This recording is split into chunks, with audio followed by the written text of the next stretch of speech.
To Grandma's kitchen. இன்னைக்கு நம்ம பார்க்க போகிறது வந்து ஒரு முள்ளு முருங்கை தோசைங்க.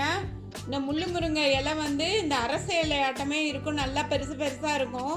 அதில் உள்ள காம்பெல்லாம் எடுத்துட்டு இது மாதிரி வந்து நல்லா நம்ம சுத்தம் பண்ணி வச்சுக்கலாங்க.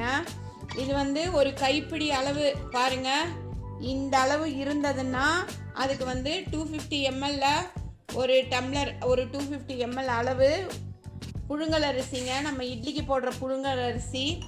அதே மாதிரி அதில் வந்து 1/4 பங்கு 4:1 ரைஸும் உளுந்தும் வந்து 4:1 அப்படிங்கிற ரேஷியோவில் ஒரு 2 hours ஊற வச்சிடலாங்க. ஊற வச்சு அது மிக்சியில் எல்லாத்தையும் போட்டு ஒட்டா அரைச்சிடலாம்.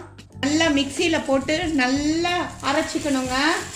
இது மாதிரி வந்து குருணையாக பாருங்கள், ஒரு ரவை பதத்துக்கு அரைச்சிக்கிட்டு அதுக்கப்புறம் அதில் கொஞ்சம் நிறைய சின்ன வெங்காயம் இருக்கு இல்லைங்களா, பொடி பொடியாக கட் பண்ணி போட்டு அரைச்சி இது மாதிரி குட்டி குட்டி அடையாக தட்டிக்கலாங்க.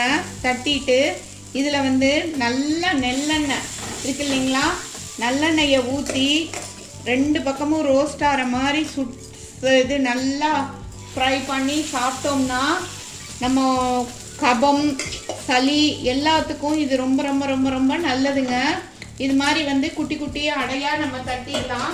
பெருசாக இருந்தால் சாப்பிட்றதுக்கு கொஞ்சம் அனீசியாக இருக்கும், சின்ன சின்னதாக பண்ணால் எல்லாம் ரொம்ப இஷ்டமாக சாப்பிட்ருவாங்க. இது மாதிரி குட்டி குட்டியாக பண்ணி நல்லா நல்லெண்ணெய் கொஞ்சம் நிறைய ஊற்றணுங்க. ஊற்றி சாப்பிட்டோம்னா நெஞ்சு சளி, நெஞ்சில் இருக்கிற எப்படியாப்பட்ட கபத்தையும் கரைச்சி விட்டுரும். கோல்டு காஃபு எல்லாத்துக்குமே ரொம்ப ரொம்ப ரொம்ப ரொம்ப நல்ல ஒரு விஷயங்க இந்த முள்ளு முருங்கை. பாருங்க, இது மாதிரி 2 பக்கமும் திருப்பி போட்டு நல்லா ரோஸ்ட்டாக சுட்டு எடுக்கலாங்க. முள்ளு முருங்கை அடை வந்து நல்லா சூப்பராக ரெடி ஆயிடுச்சு. இது மாதிரி 2 பக்கமுமே நல்லா சுட்டு எடுத்துடலாங்க. இதுக்கு தொட்டுக்கிறதுக்கு நார்மலாக நம்ம வீட்டில் செய்கிற ஒரு சாம்பார் தொட்டு சாப்பிட்டாவே ரொம்ப ரொம்ப நல்லாயிருக்கும். சும்மா சாப்பிட்றதுக்கே நல்லாயிருக்கும். நான் லைட்டாக கூட வந்து ஒரு சைட் டிஷ் சாம்பார் வச்சுக்கலாங்க. எல்லாரும் சாப்பிட்டு என்ஜாய் பண்ணலாம். தேங்க்ஸ் ஃபார் வாட்சிங் அவர் கிராண்ட்மாஸ் கிச்சன். தேங்க்யூ.